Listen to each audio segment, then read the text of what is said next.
રામનવમી ફક્ત તહેવાર નથી, આ દિવસ છે રામ બનવાનો. રામ બનવું સંભવ નથી, પણ તમે માત્ર એના અમુક ગુણને પણ જીવનમાં ઉતારી દેશો ને, જીવન સફળ થશે.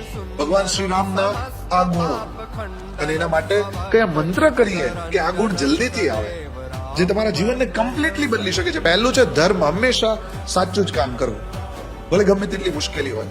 અને એના માટે મંત્ર છે શ્રી રામાય નમઃ. બીજું છે સંયમ, ભાવનાઓ અને ક્રોધ પર નિયંત્રણ. હરે કૃષ્ણ મહામંત્ર કરો અને તમે તમારી ભાવનાઓ પર નિયંત્રણ લાવી શકો છો. ત્રીજું વચનબદ્ધતા. રઘુકુલ રીતે સદા ચલી આવી, પ્રાણ જાય પણ વચન ન જાય. એક વાર જે શબ્દ આપ્યો એટલે કે કોઈ પણ પરિસ્થિતિમાં પૂરો કરવો. અને આના માટે તમે તમારા જીવનમાં આદિત્ય હૃદય સ્તોત્રનો પાઠ કરશો તો થઈ શકે છે. ચોથું છે સહન શક્તિ. કઠિન સમયમાં પણ સ્થિર રહેવું, ક્ષમતામાં રહેવું.